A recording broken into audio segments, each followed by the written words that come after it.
Okay, this way. We're going to spend some time in the store a little while, so you can put me on. Good lunch, guys. Wow.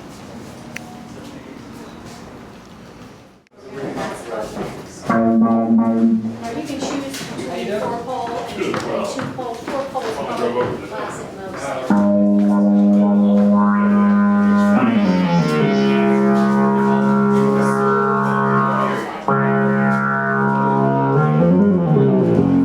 So, great, and the thing about these is that you can Let's come back to that. Not losing that Yeah. ceiling, Now, this do you want to take your bags and put it back up in the mountain room? You need to put your bag down, or do you want to keep the bag? So I need to email it to you. They couldn't print it out over there. We start here at Station 1. We have 4 stations with the Voyager, and we start with Betty in the front panel. Betty, she assembles and readies the panel switchboards. She also prepares the overlays on the front of the chassis, and she starts the assembly process here.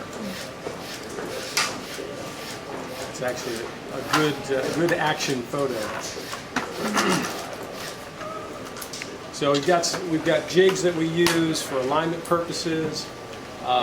Betty installs the touch panel on the front of the Voyager. Make sure everything lines up properly. Fixes it when it doesn't.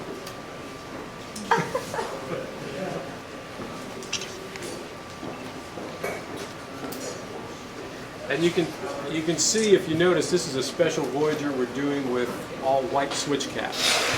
We have certain dealers and certain distributors that have some custom requirements.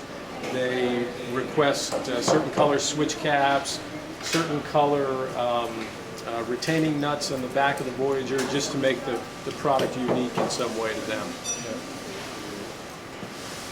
And this one, is this a select series Also, we're it building? helps with the European pricing problem. This thing. Because we differentiate a little bit your product from other people. And so Betty also installs the backlighting for the Select Series Voyagers, and she's working on a lunar right now. If we go down here to Station 2, and I should add that at each station along the way, each person has certain responsibility for building and assembling, but also for quality control checks. So Betty has a number of steps that she takes in her process to check the alignment of switches, the alignment of the overlay, the touch surface panel, cosmetic requirements, as well as functional requirements. And then she passes the instrument on to TJ, and TJ really puts the guts inside it. TJ installs the analog board, the digital board, the power supplies, plus a bunch of cabling. And if any of you have been inside a Voyager, you know that there are a lot of cables and there's a lot going on in the instrument.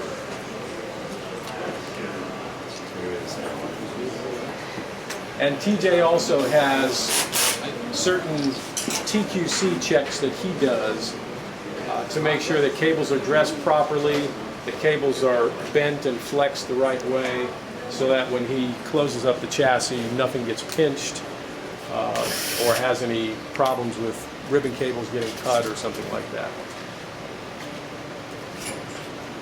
And you also put the jack board in, right? Put the jack board in and also make sure that the external input is going to actually overload if it does. That tells us if this jack board's good or bad. Okay. Cool stuff. Yeah, now we have 4 stations, but we typically run the line with 3 people. TJ will split his time. I should say TJ and Betty will split their time between stations 1, 2, and 3. TJ being primarily on 3, Betty on 1, and they kind of overlap on station 2. And likewise, Robert will come down to station 3, and he'll pick up any slack if the line is you know, get a log jam somewhere or something like that. We run what we call a DFT environment for assembly, which is demand flow, meaning that the line is really only going to go as fast as the end of the line can go.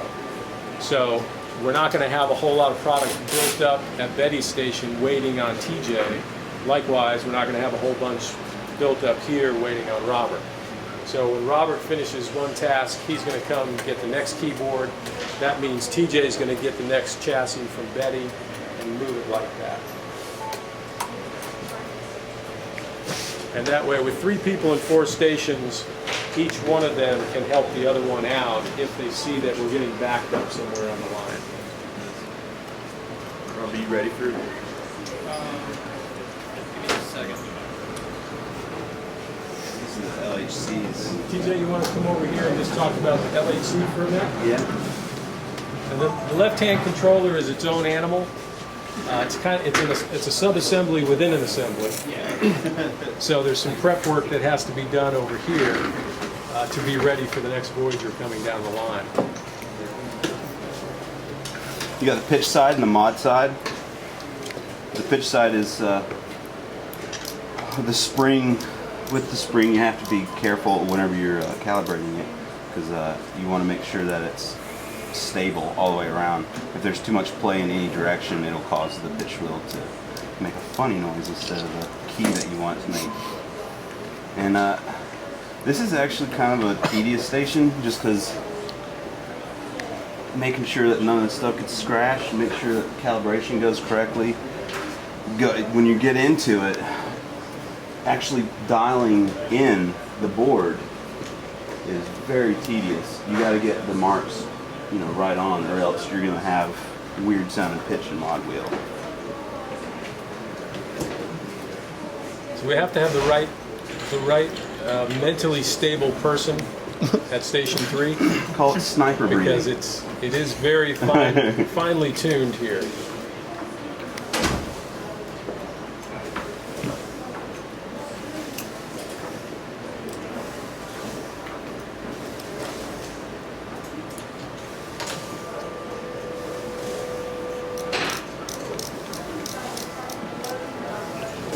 So once he gets it assembled, once he gets the wheels assembled, he takes it over to the calibration station and calibrates the potentiometers. Yeah, and these pots are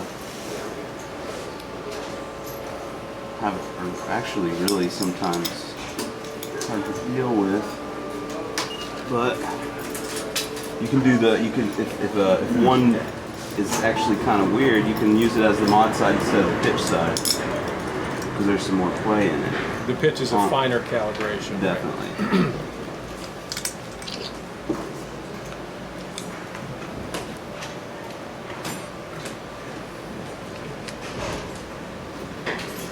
You can see there's a lot of mechanical labor involved, just getting the alignment right, the mechanical alignment, and then the electrical alignment. But it gives our control wheels that real unique tactile feel to them. And then there's the gray wheels, and then there's the clear wheels that you can pretty much turn into any color. You got it's cool because at Moog we try to use like awkward names, you know, or names that people don't use very much, like the solar, the jade, the fire, and then the weirdest one, blue. Lunar and indigo. So we try to use words that we can all understand.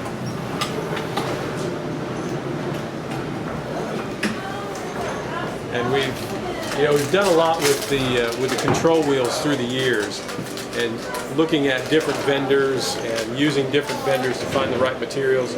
We've got a good vendor that we use that's literally 5 miles away, and they have been the best vendor so far in making a nice, perfectly cosmetic wheel. Consistent. We've been real happy with. Yeah, very consistent. You know, it's funny when you look around the country, sometimes around the world, and you find the best vendor right under your nose.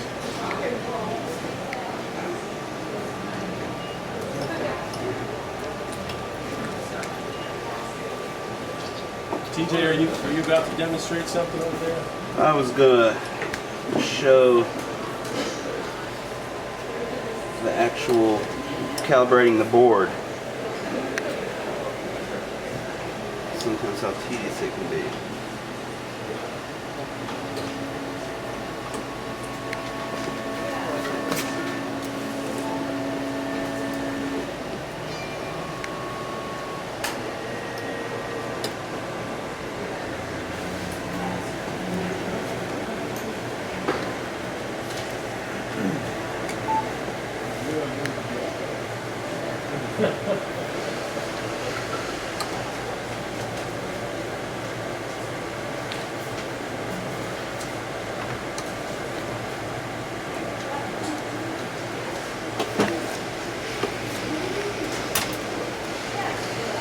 Okay, well, why don't we move on? One of the things that one of the things that I want to point out is that the way it works is there's a thing that's called the tack time. And basically, if you'll notice, Betty's starting up on one that's very similar to what you guys were watching her do just a second ago. That one's already made it over to Robert. So the tack time on the Voyager line is about 30 minutes. So every 30 minutes, each station should be done with their particular task, and so every 30 minutes there should be a completed Voyager that goes over onto the burner. And so Robert's got a build list he works with, so he knows that he's got 2 whitewash cabinets coming up, and he's got a walnut, a couple of ash, a couple more walnut.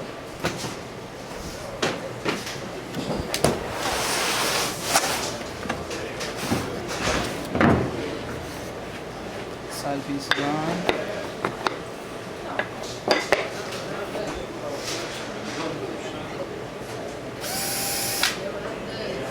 So he's drilling pilot holes. How many holes do you drill in a cabinet before you put it all together? Pilot holes. 30. 30? That just ensures that the screw is going to go down straight. Right. Screw goes in straight, doesn't crack the wood.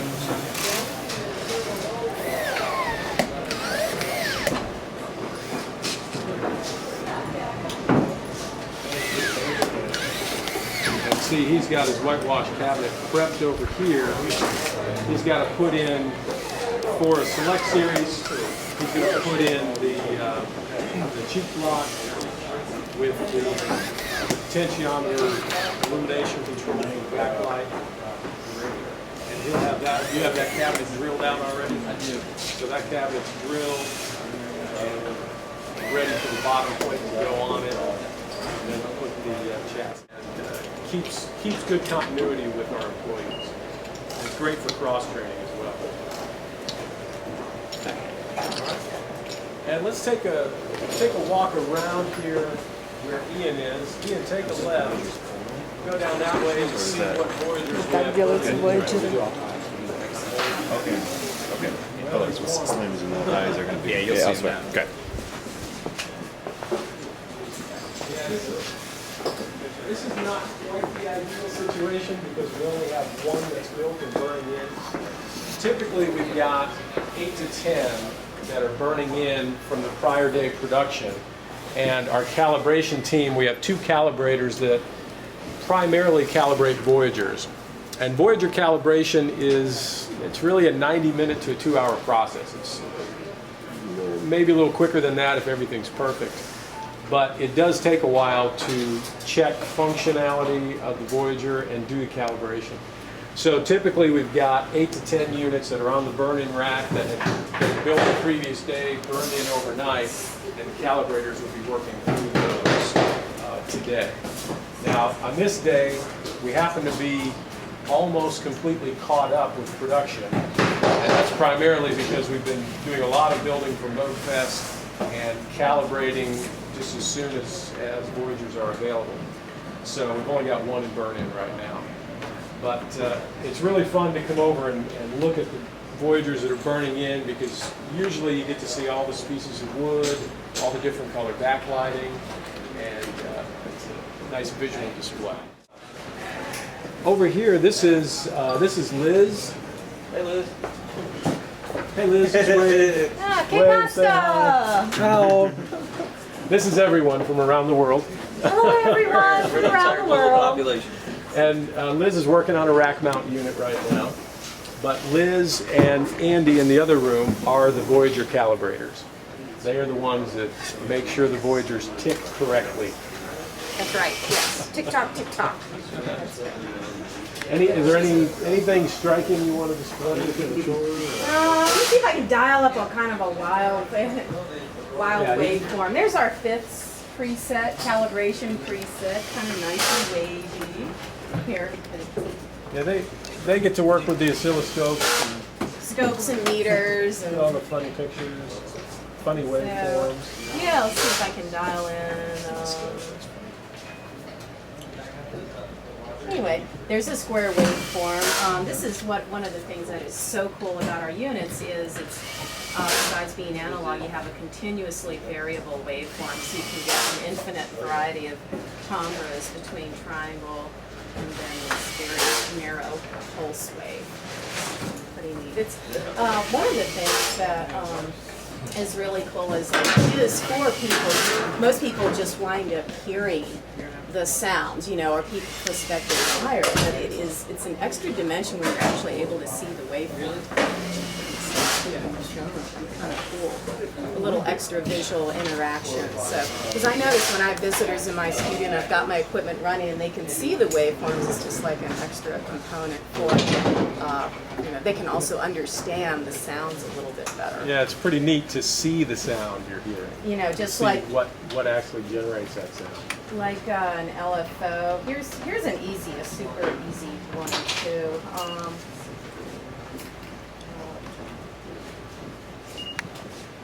Like here's an LFO. Somebody may not, So they it's might not sweeping. quite understand that, but they can hear it and see it at the same time.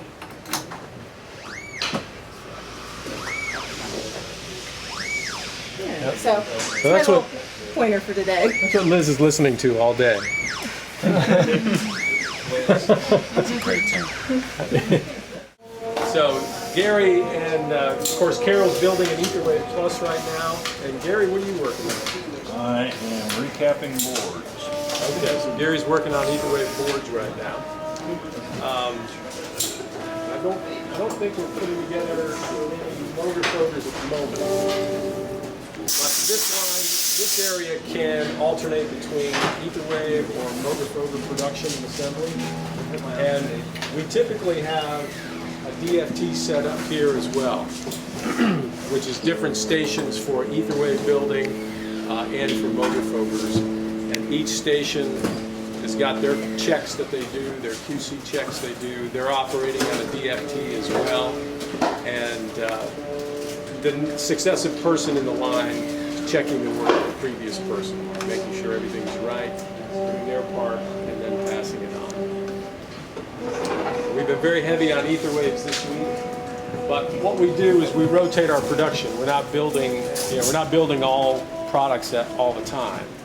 We build through demand, and we stock, we stock motor fogers, we stock Etherwaves, little fatties. We're now in stock on slim fatties. After a year of production, we're in stock on slim fatties. So if you need slim fatties, you got them. For slims, we actually did not run the slim line today. They're to date. Oh, and to date, almost 3,500. Which has just been a really phenomenal year for us and for Slim Fatty, the product. We had estimated about 2,500 the first year, 2,500 units, and we're at about 3,500 right now. I wanted to show you, we actually created a special edition for the Moog Fest. I hope we all get one. Wait a minute, let me see the tape. Did I say that? We can arrange that, but I just wanted to show you this to show you what we might be capable of doing in the future as a sort of a actual product.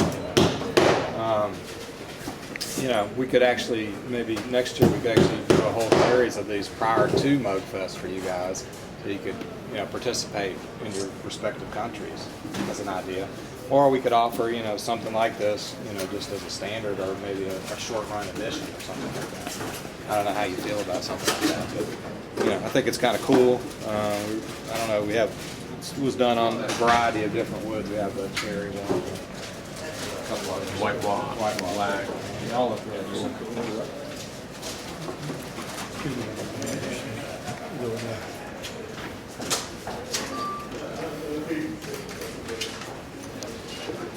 But these, we actually give these as gifts to all the artists that come from Moog Fest. And Mike makes a good point. You know, that over the last couple of years, we've done a lot of custom or semi-custom instruments, special little fatties. We've done some, you know, specialty ether waves. So there are some opportunities there to differentiate your product in your market.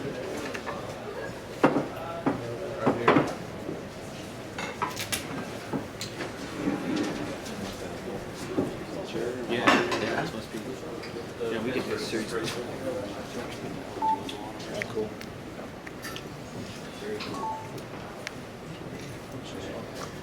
And that was, you know, this is another local collaboration we have. This is a local screen print shop. You know, they do, I think, primarily things like T-shirts and things of that nature. Maybe some higher end screen printing. But they were able to create some fixturing for our products and print these for us.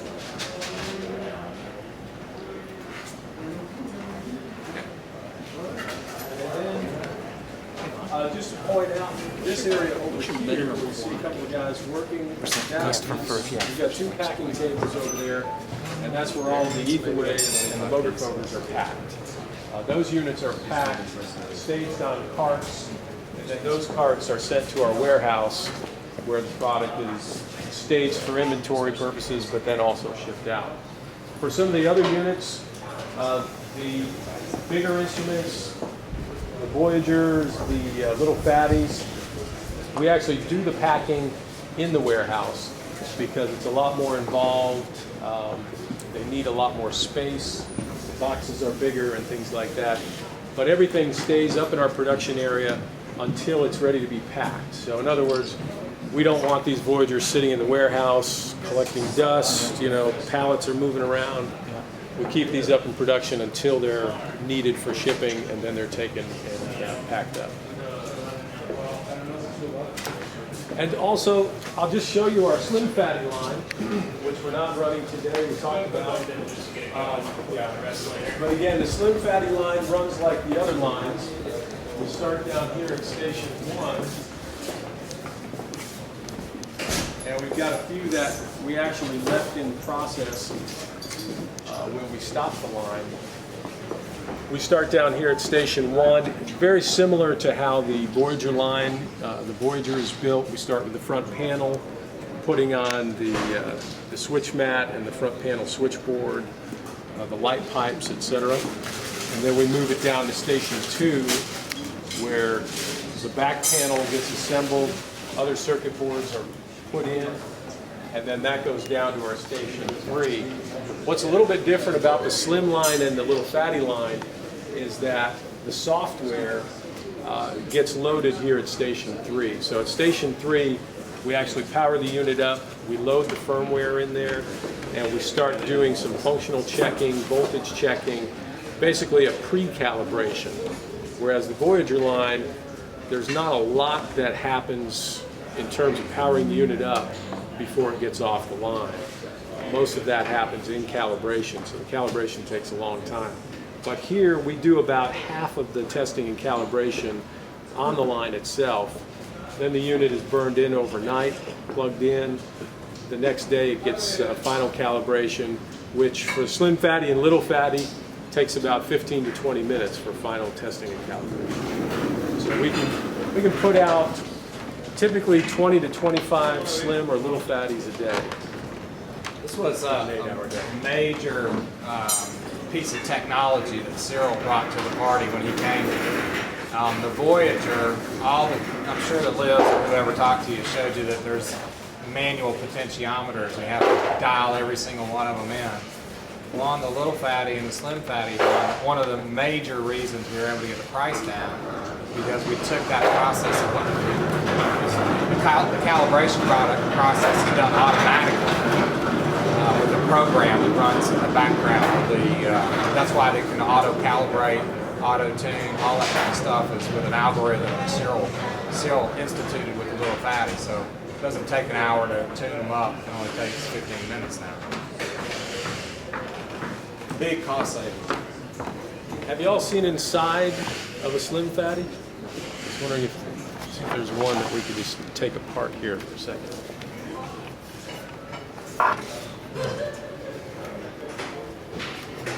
Not that one.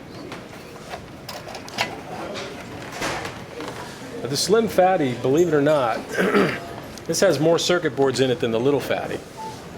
We've got the front panel switch mat board. Then we've got an analog and digital board. One of the boards is not here in this particular one, but we've got the connector board attached to the analog board. Then there's a digital board that plugs in right here. So we've got these three boards that are sandwiched together, and then we've got our USB board here in the back. So there's a lot of electronics crammed into the slim fatty, and that was one of the major challenges on this one was simply mechanical. How do we fit everything into a tabletop rack mountable little fatty?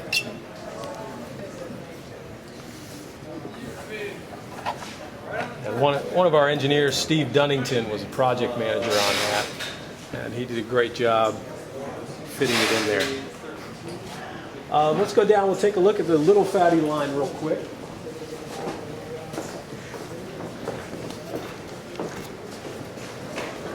Now the little fatty line we're not running today either.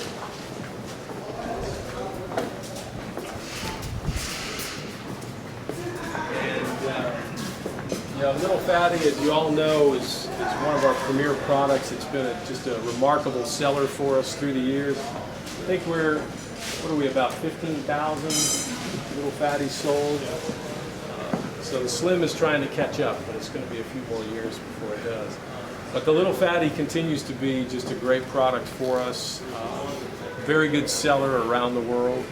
And we've done some unique things with the little fatty as well, with the extrusions.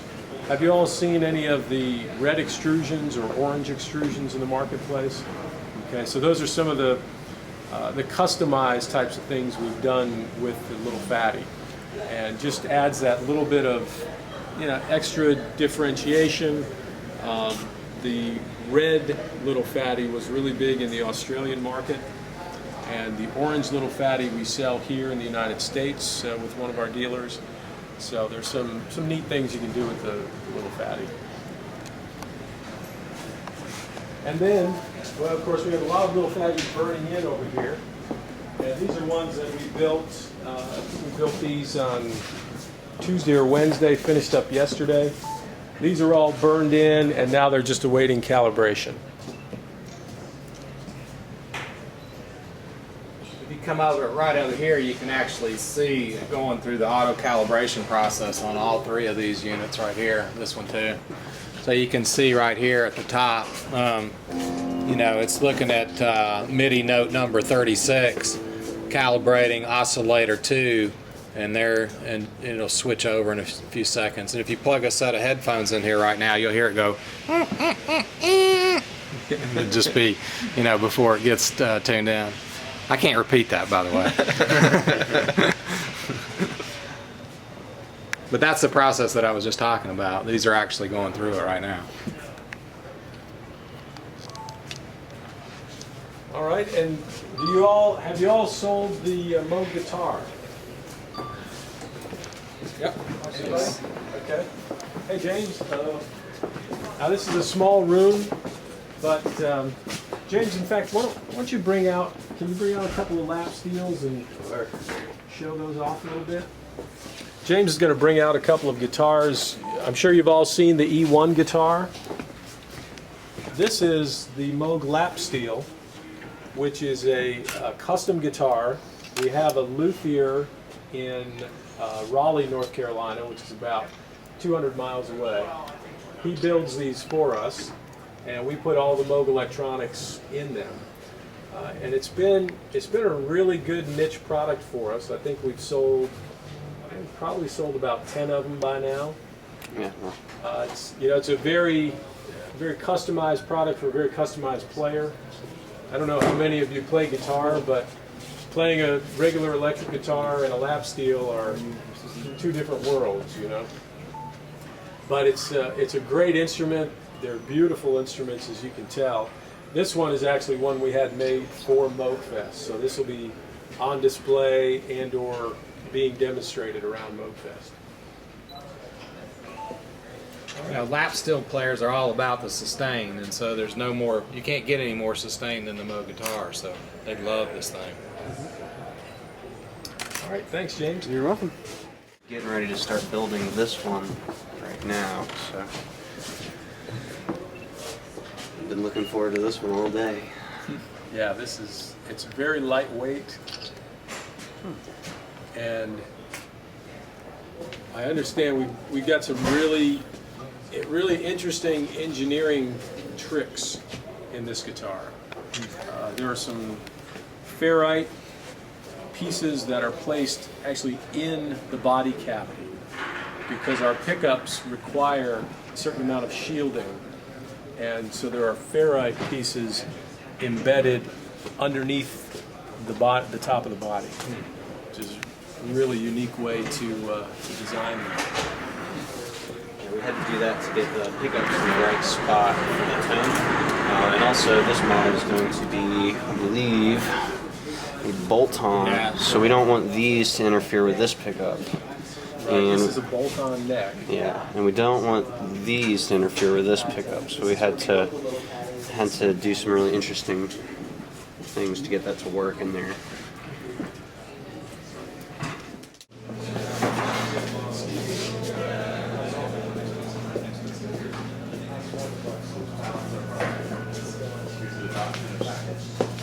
Yeah, everything has to be brought down. You can see this is one of our big challenges. When we moved into this facility, I said to Mike, you know, he said there's a 40-inch drop between production floor and the warehouse. And I said, well, what's 5,000 square feet and 40 inches of concrete cost? You know, you mean to tell me we're going to be operating on two different levels? And he said, yeah, let's figure out how to do that. So we did. It really works out pretty well. We've got this lift table here where we transport, you know, like a whole cart full of Voyagers. I did not want to, you know, I didn't want to risk anything by having a fork truck try and picking up a cart full of Voyagers and then setting it down and wheeling it off. So we got this lift table that enables us to roll the cart on top, we lower it down, and then roll it into the warehouse. And likewise, when we're bringing materials from the warehouse to production, we either use the lift table or we'll use the fork truck to set it up here on the dock and then take the materials up into production. But everything comes down and goes through the warehouse here. We've got this shelf is really just finished goods in inventory. So if you order something that's in our inventory, it gets pulled from here, gets packed up, and then it gets shipped out. This is Tom Hansen. Tom's our warehouse manager, and Tom does a good job keeping everything organized in here because it can get pretty chaotic at times. You'll notice our center aisle right there is pretty chaotic. We've got a lot of Moog Fest merchandise and t-shirts and things like that have come in the last few days. But Tom hates it when somebody dirties up the warehouse. Right, for this week he's okay, but come next week it'll be all cleaned up again. But now Tom and Chris is actually Mike's son. We hired him anyway. But Tom and Chris do, I'll say 99% of our packing for things that are leaving the plant here. Now, they get Ether Waves and Moog Factory's mostly packed from production. They do all the packing of Voyagers, of Little Fatties. What else do you guys pack? XLs, Taurus. They do all that packing here. So it's a lot of, they do a lot of cosmetic cleaning of the instruments just to make sure it's dust free. Everything is bagged in poly bag, foam sides in the box. Boxes are dressed, and the pallets.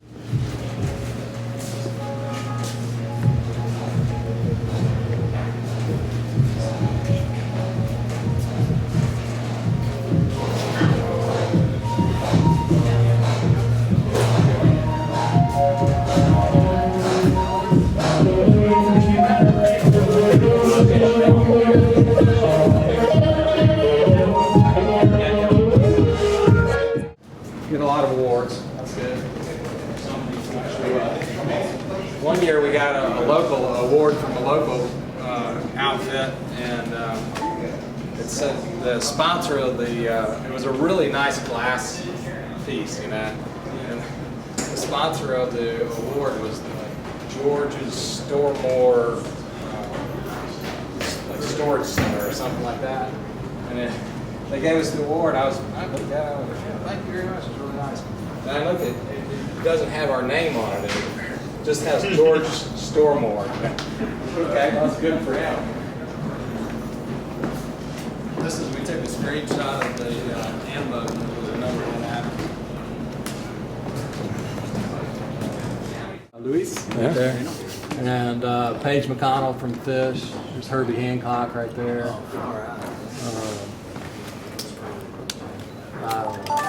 Oh, the guys from Rush right there? I don't know. But anyway, yeah. Peanut from 311. It's Peanut. Oh, okay. Bass player. Oh, yeah, that's right. Yeah.